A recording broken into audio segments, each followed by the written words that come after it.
I never wanted to admit I was a cancer patient. I never wanted to tell anyone because I was ashamed. And I was ashamed that at 21, I was diagnosed with cancer. My name is Erika Bury. I am 34 years old. I had leukemia when I was first diagnosed when I was 21 years old. So my story starts the summer that I was 21. I was extremely exhausted. So I kept telling my mom, something's wrong, I know myself. And so she was like, well, when you come home for Christmas break, we can go to the doctor. December 18th, we went to the doctor and they said everything looked good, but they were gonna do a blood smear to see what the cells looked like.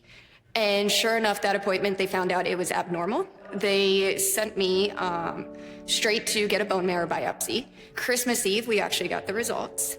And that's when I first heard I had leukemia. Everything just became surreal. I had a lot of rare reactions, so it was a pretty tough go, but I got the transplant March 18th, and it's very anticlimactic. You get a bag of blood, and that is it.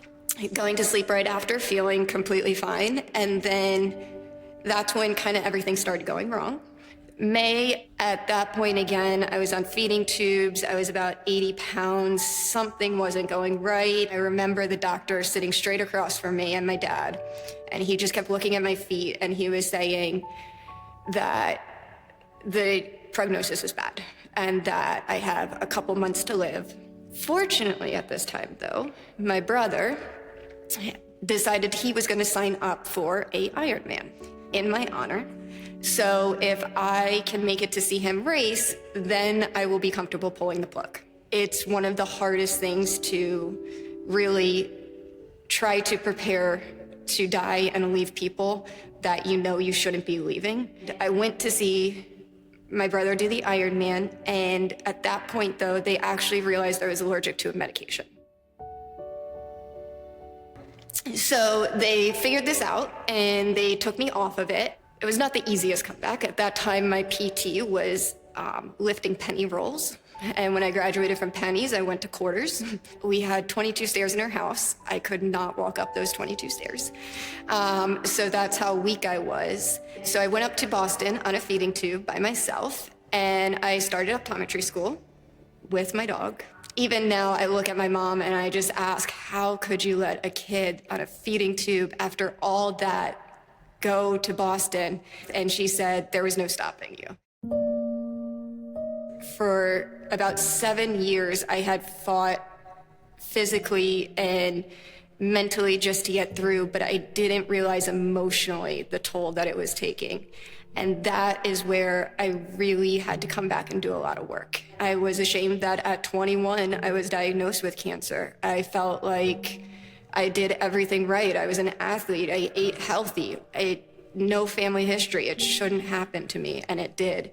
After 7 years, I finally started to reach out and do more advocacy groups and start telling my story more and started actually loving my story.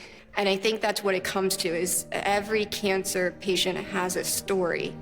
It's just about how you tell that story and how that story impacts you that makes a difference. The biggest thing for me, I wish the perspective on everyone and the experience on no one, because it's a surreal feel. And every year on March 18th, it's the best birthday ever. And I write thank you notes and I get to celebrate all those people that mean the world to me. And it is the best feeling in the world.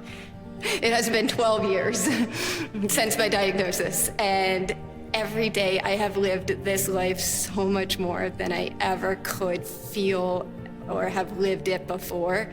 Cancer is ugly, it's cruel, it just takes your life and flips it with no regard for where you are. Having that feeling of love at the end and being surrounded by love and the people you love, to me, that's winning. A wife, a sister, an aunt, a daughter, and those titles are what mean the most to me and what I'm most proud of, to be here 12 years later celebrating. So that is my story, and I'm happy to share that.